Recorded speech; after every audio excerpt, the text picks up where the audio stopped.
Muy buenos días, amigas y amigos. Hoy es 28 de febrero. El reloj marca 6:05 aquí en Centroamérica. Primavera democrática en Guatemala.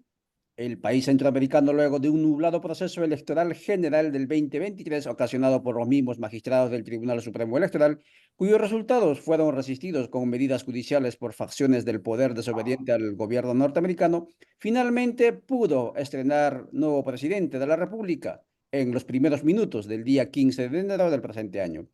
El inesperado y flamante presidente Bernardo Arévalo juramentó en el cargo.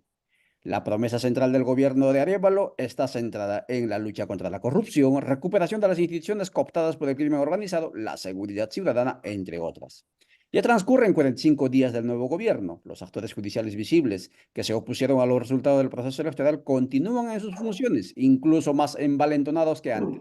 Muy a pesar que dirigentes y comunidades indígenas fueron movilizados por más de 100 días hacia la ciudad de Guatemala con fines de acciones de protesta, exigiendo la renuncia inmediata de la fiscal Consuelo Porras, del fiscal Rafael Curuchichi y del juez Freddy Orellana. El anunciado proceso de selección, designación de gobernadores con la participación de la sociedad civil, como un acto para el fortalecimiento democrático, al parecer es más de lo mismo. Las ternas dejaron fuera incluso a los ex dirigentes mayas que organizaron las protestas de los 106 días y que se habían autopostulado para gobernadores. En las relaciones internacionales, Arévalo hace lo mismo que sus antecesores, desobedientes a los intereses de los Estados Unidos, o en este caso serían los obedientes a los intereses de los Estados Unidos. En el caso de Yamatei y el presidente Jimmy Morales, Arévalo se reunió y expresó su respaldo al Estado de Israel, que en este momento está denunciado internacionalmente por genocidio sobre Palestina, pero también con el gobierno calificado como neonazi en el caso de Ucrania. ¿Debería ser así el inicio de la primavera democrática en la época del verano más caliente en Guatemala? Amigas y amigos, bienvenido nuevamente a la Radio Victoria, la voz de los pueblos. De esta manera iniciamos nuestra entrevista con el analista y director de la revista Gaceta, Virgilio Álvarez, que nos concede sus minutos. Don Virgilio, bienvenido a la Radio Victoria. Muy buenos días. Hola, Valentine, muy buenos días a quienes nos escuchan y quienes nos ven. Aquí Don estamos para Virgilio, conversar. claro que sí. Gracias también a la audiencia que nos sigue y a todos los que mueven este contenido en vivo y en directo en diferentes partes del continente. Don Virgilio, la pregunta es, todos los gobiernos entrantes viven su luna de miel. El presidente Bernardo Arévalo tuvo tiempo para la luna de miel, está en su luna de miel. ¿Cómo lo valora usted? Yo creo que está en una luna de miel, de mucha miel, ¿no? Yo llevo muchos años viviendo fuera de Guatemala, pero siguiendo Guatemala, y no recuerdo la toma de posesión de un presidente que haya sido tan bien recibida por, por tirios y troyanos. Por ejemplo, tal vez solamente Oscar Bereché en el presente siglo, que fue recibido con bombos y platillos y se le trató con cariño durante 6 meses o algo así. La oposición a Oscar Berger era la UNE, entonces era una cosa medio difícil. Pero yo ayer estuve viendo la presentación de la ministra de Educación ante la Junta de Jefes del Congreso y realmente la trataron con algodones, todos los partidos, ¿no? Yo estuve vinculado al ámbito de educación muchos años y recuerdo, por ejemplo, a la señora Lucrecia Marroquín Viuda de Palomo, que siempre ha sido la diputada de la ultraderecha, ir en contra de todos los ministros.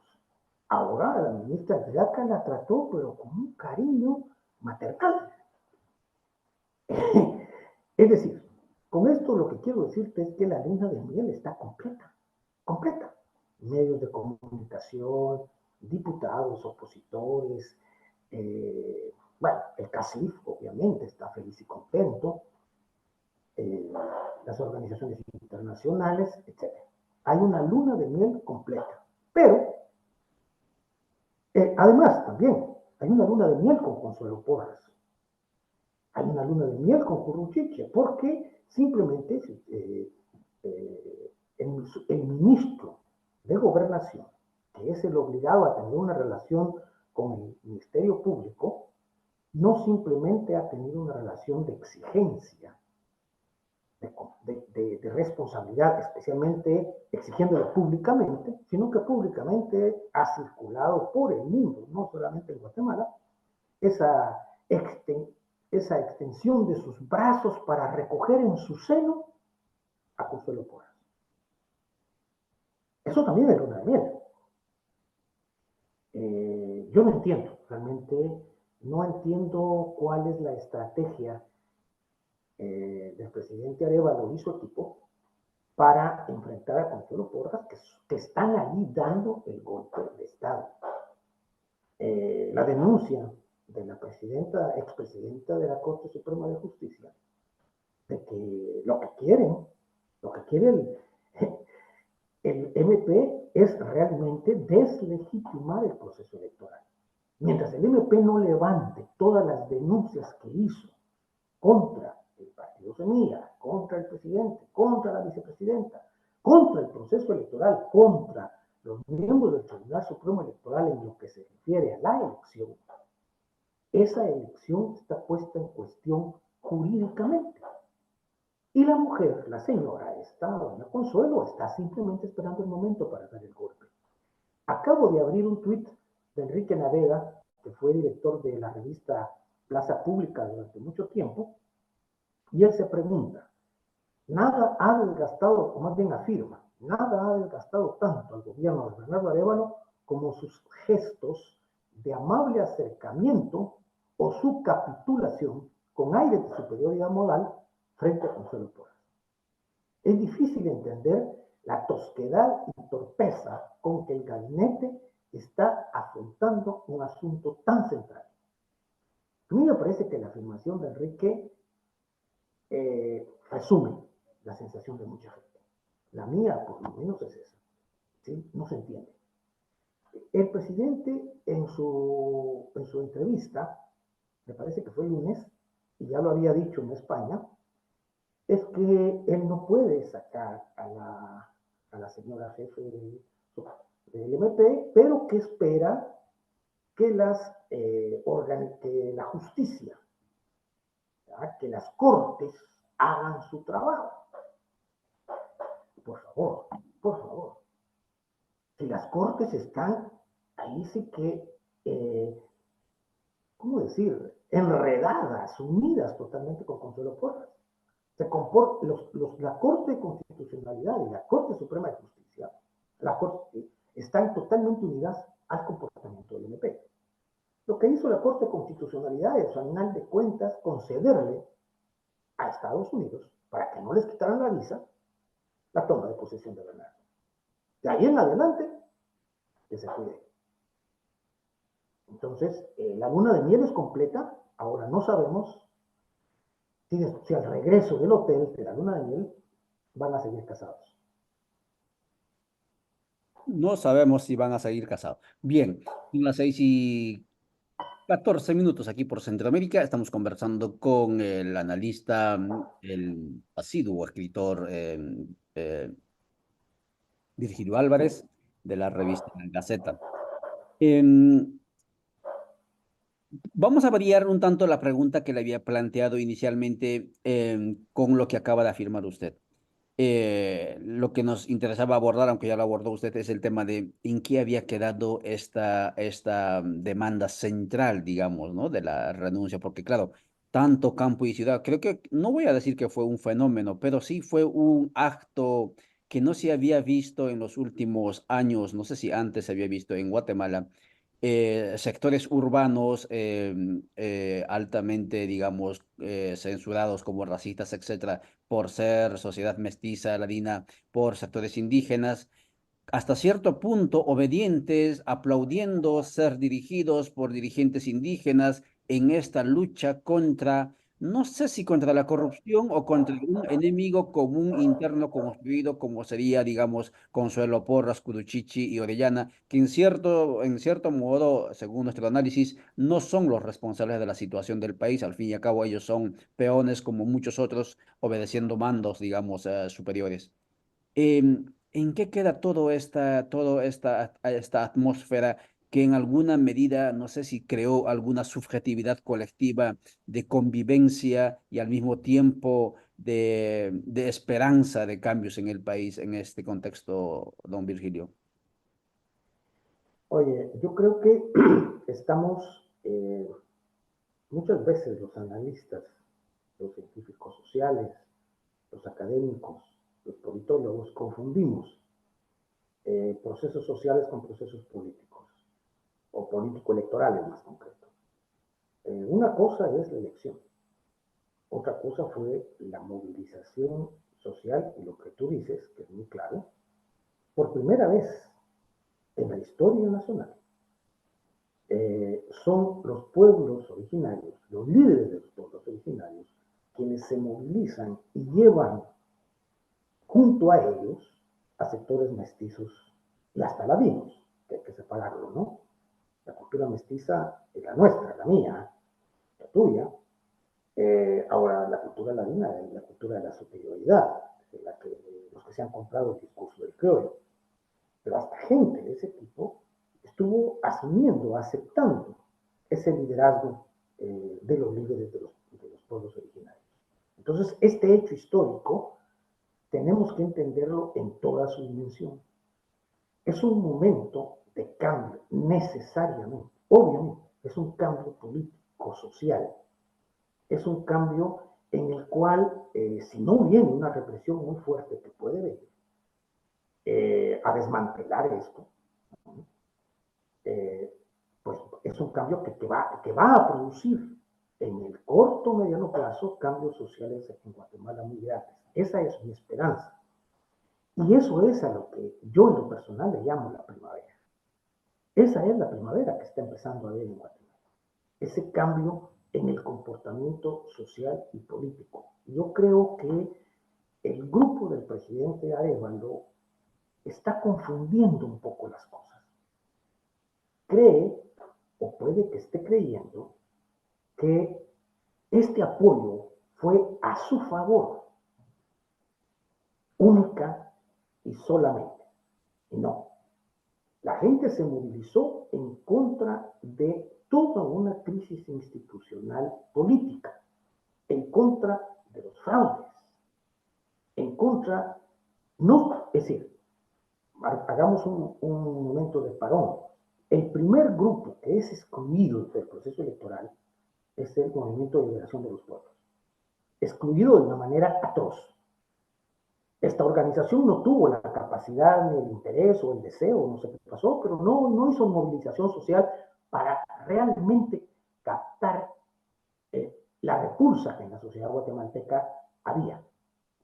Pero cuando se llega al final del proceso electoral y al que había ganado la elección, al que había quedado en segundo lugar, se le quiere sacar, eso despertó en todos los sectores ese malestar, o más bien permitió que ese malestar se manifestara y fue liderado por los pueblos. Yo creo que MLP y Codeca perdieron totalmente la oportunidad para unirse a este proceso, a estos liderazgos de manera activa, porque al final de cuentas también, como pasa en todas partes, en el liderazgo de los pueblos indígenas hay diversidad, ¿no? Son diversos los dirigentes, etcétera, y tendrá que irse confluyendo en una articulación política de manera que se pueda construir un proyecto de nación. Eso todavía está confuso. Pero el problema es que el gobierno cree que fue hacia ellos, fue el apoyo a ellos, pero ahora no tiene cómo responderles. Y no tiene cómo responderles porque sigue el mismo mecanismo de todos los partidos y de todos los gobernantes. Amarrarse a la estructura legal, entre comillas. Lo que yo planteo es que si este gobierno no se sube en los hombros de esa población, va a ser un gobierno lamentable. Va a dejar un recuerdo peor que el de Mario Méndez Montenegro, perdón, que el de Julio César Méndez Montenegro en entre 66 y 70. Es decir, un gobierno cooptado, controlado. Si alguien tiene memoria, Julio César hablaba del tercer gobierno de la revolución, es decir, el gobierno que iba a seguir las conquistas de Jacobo Arbenz y Juan José Arevalo, y no fue nada de eso. Entonces, quedó capturado por el ejército, fue condicionado el día siguiente, el día anterior de la toma de posesión, que es lo que parece que pasó con Bernardo, aunque él lo hizo con mucho, aunque Julio César dicen que lo hizo con desgano, con molestia. Yo no veo que Bernardo se haya molestado, yo lo veo a gusto, totalmente a gusto en esa posición. Tú hablas de la política exterior. Aquí hay un dato importante. ¿Quiénes imaginan o imaginarán que Bernardo Arévalo de León es un hombre de izquierda? Están muy equivocados. Bernardo Arévalo es un hombre de centro, derecha, centro izquierda, y él cree realmente en la propuesta norteamericana. Si el candidato al que le querían robar la elección hubiese sido Telma Cabrera, Estados Unidos no habría hecho nada para que le dieran el cargo. ¿No? Seamos objetivos. Ni siquiera se hubiera quedado Amílcar Pope. ¿No? Bernardo es un hombre del sistema. Bernardo fue diplomático en época de Álvaro Arzú. Bernardo manejó, ha estado trabajando en el sistema de Naciones Unidas. Es un hombre de paz, es un hombre honesto. Yo lo conocí personalmente hace 20 años. Es un hombre honesto, es un hombre honrado, es un hombre que cree en la paz, pero es un hombre que está construido ideológicamente en los conceptos occidentales, en la preeminencia del mundo occidental. Entonces, actuó como tenía que actuar. Su abrazo a Zelensky estuvo de más porque ya Guatemala Yamatei había ido a Ucrania. Pero tenía que hacerlo, pues, ¿no? Su abrazo con el presidente de Israel era natural. Él estudió en Israel, ¿no? Y no le hemos oído una sola crítica respecto al genocidio, ¿no? Ya no digamos que vaya a poner Guatemala mañana la bandera abajo de asta después de la inmolación del joven americano el día lunes. No lo harán, ni siquiera lo mencionarán los medios de comunicación, ¿no? De genocidio no se habla en Guatemala, a pesar de que somos el único país del mundo en el que se juzgó a un militar por genocida, y ese genocida estuvo financiado y apoyado por los Estados Unidos. Entonces, no nos compliquemos. Bernardo está en el lugar en el que él quiere estar. Muchas gracias, estimado Virgilio. Son 6:23. Estamos con esta conversada, con este abordaje primavera en Guatemala y según nuestro entrevistado Virgilio Álvarez, existe luna de miel en el gobierno actual en Guatemala. Nos va dejando bastantes elementos. Em, Retomando la primera parte de tu intervención, Virgilio. Ya que se configura, digamos, esta suerte de brazos y corazones abiertos entre los que en momentos de la segunda vuelta y también posterior al anuncio de los resultados, había, digamos, una trifulca, una confrontación.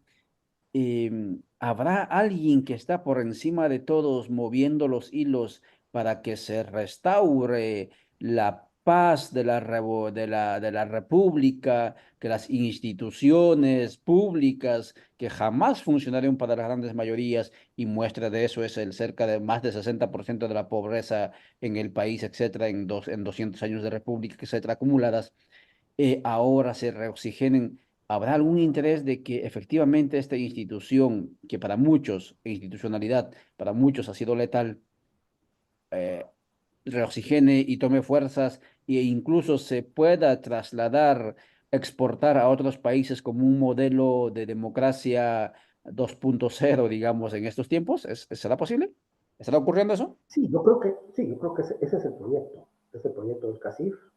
Lo ha dicho claramente el presidente del CACIF, que fue acompañando al presidente en la reunión de España. Eh, es la posición de la Embajada Norteamericana, es la posición de la Unión Europea, es la posición de la élite política, de la élite económica. Es decir, mantener el país en los términos en que quedó después de la reforma constitucional del 93. Un país al servicio de los sectores explotadores y en el que se derramen algunas cosas, algunos beneficios, algunos placebos para la población. Ahora, eso no puede suceder si continúa la corrupción, tan desmesurada como ocurrió en los últimos 12 años. Eso es lo que se quiere cambiar y ese es el compromiso de Bernardo Arevalo. Ahora, eso no lo va a conseguir Arevalo si no quita de medio del camino a Consuelo Porra. Y ahí es donde no encuentran qué hacer. El planteamiento de una consulta popular lo han descartado y es lo único que pueden usar para sacar a Consuelo. Ir a la justicia, hacer juicios, etcétera, eso se va a llevar 4 años. ¿Cómo se va a llevar 4 años el juicio contra el partido del presidente? Y nadie nos dice que también le levanten a él lo que está puesto todavía, la denuncia de que él fue parte de la toma de la universidad con intereses políticos. Esa denuncia está puesta. La vicepresidenta, por lo que leí ayer, ya fue expulsada de la universidad y además sus cuentas están clausuradas. El problema de la vicepresidenta es complicado porque tendrían que, para ejercer el juez el arraigo y la clausura de sus cuentas, el cierre de sus cuentas económicas, tendrían que levantarle el antejuicio. Entonces, ahora están jugando a la amenaza. Consuelo no ha parado. La gente, y Consuelo es lo que tú dices, es muy cierto, ella es el instrumento, pero es un instrumento muy poderoso, ¿no? Al Ministerio Público se le dio mucho poder y yo creo que tiene que ser así, pero si tienes que ser enormemente cuidadoso en la nominación de Consuelo, del jefe del Ministerio Público, ¿no? Pero la mafia controló Corte Suprema de Justicia, controló Corte de Constitucionalidad, controló el Tribunal Supremo Electoral, que no eran niños de primera comunión. Lo que pasa es que la elección ya no se pudieron echar para atrás. Controlan la universidad, controlan la Procuraduría de los Derechos Humanos. Entonces, desmantelar eso, ¿no?, implica comenzar por donde hay que comenzar, por Consuelo. Bien, 6:28. Finalmente, estimado Virgilio, por favor, reflexiona con nosotros, ilústranos con tus ¿qué es lo que te genera, qué tipo de reflexión te genera el proceso de selección y designación que va a ocurrir o que tiene que ocurrir de los gobernadores? Se planteó para el exterior como una elección, digamos, inédita en Guatemala. Los que estamos por aquí vemos que no es nada inédito. Lo único que se incorporó fue que las y las vecinos, luego que se conozcan las ternas, pudieran impugnar. Eso es lo único que se incorporó en la ley de organismo ejecutivo para la selección de los gobernadores. Pero es el presidente el que va a elegir. ¿Cuál es tu valoración? Hay mucha gente molesta, hay el expresidente de 48 cantones que estaba segurísimo y que la audiencia que estaba aplaudiendo que habría, digamos, presencia de gobernadores indígenas, estaban seguros, ahora están un tanto frustrados. Ocurrió también con el caso de Sololá, el presidente de la alcaldía indígena de Sololá, Tuy, tampoco va a ser, y así sucesivamente. ¿Cuál es tu lectura? Mira, yo creo que hay una muy buena intención, una muy buena intención mal organizada, hecha la carrera, ¿no? O porque no se conocía el sistema, ¿no? Dejar en manos solo de los comités, de los consejos de desarrollo departamental, la selección de la terna, eh, es dejar en manos, es poner al zorro a cuidar a las ovejas o a las gallinas. La novedad no es que la población pueda hacer taches a los 3 electos, no. Eso es lo lamentable.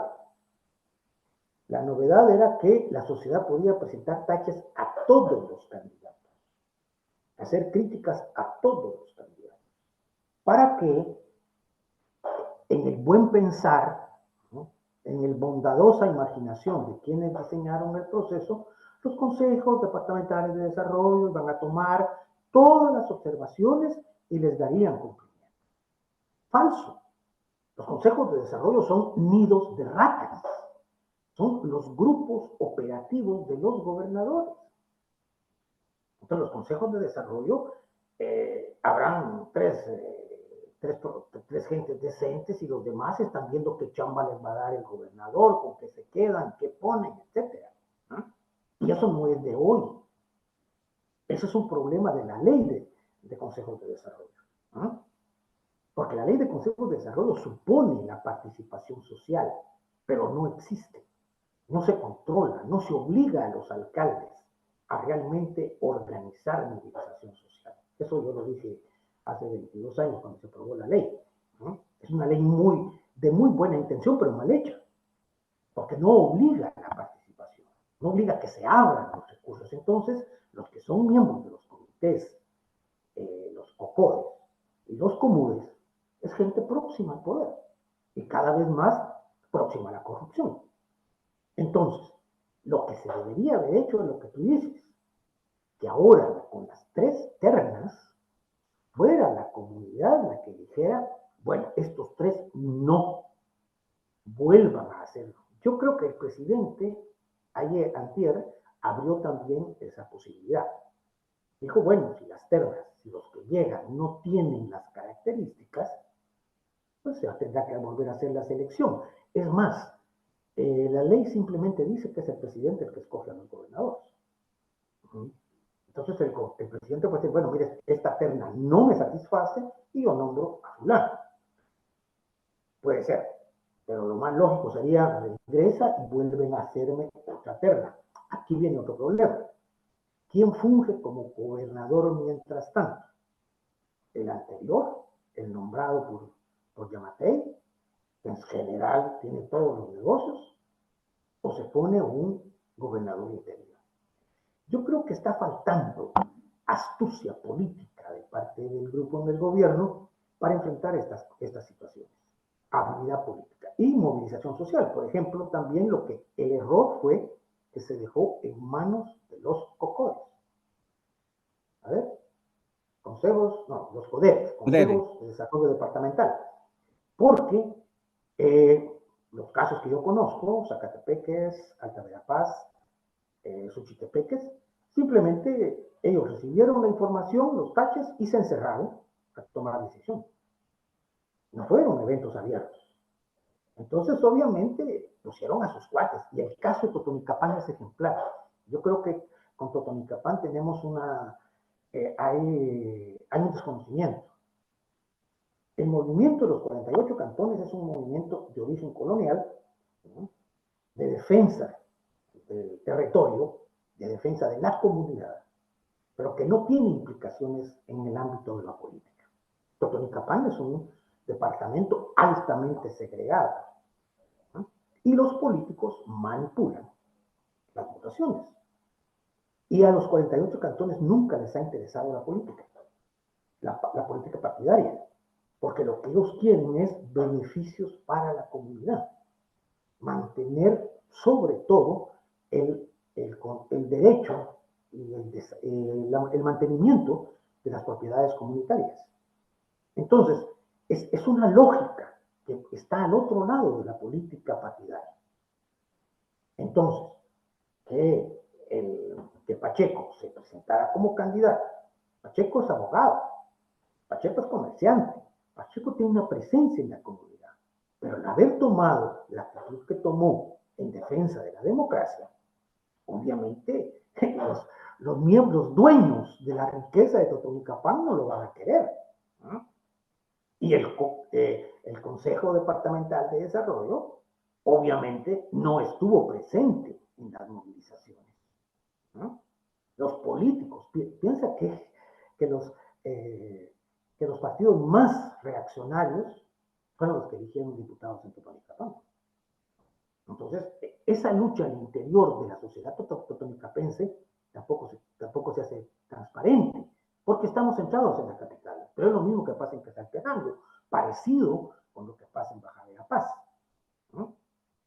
La sociedad está movilizada, pero el control político lo tienen las mafias, lo tienen familias, ¿no? Como pasa en Jalapa, como pasa en Petén. Entonces, esas familias no van a dejar por las buenas la gobernación departamental. Ahí tendrá que ser el gobierno, el ejecutivo, el que le dé poder a la sociedad para poder nombrar a sus gobernadores. Muchas gracias, estimado Virgilio Álvarez. Son las 6:36 aquí por Centroamérica. Esto ha sido la producción que generamos desde Radio Victoria, la voz de los pueblos. Si le interesan más noticias de esta u otra índole, búsquenos en www.radiovictoriagt.com. Mañana, cuando el reloj marque 6:06 de la mañana, estaremos hablando en este ciclo de tertulias que hemos titulado Guatemala 1524-2024. Mañana hablaremos evangelización y colonialismo y evangelización con una teóloga desde los Estados Unidos, una teóloga andina desde los Estados Unidos. Muchísimas gracias, Virgilio. Que tenga feliz día. Gracias, amigas y amigos. Muy buenos días. Chao, chao.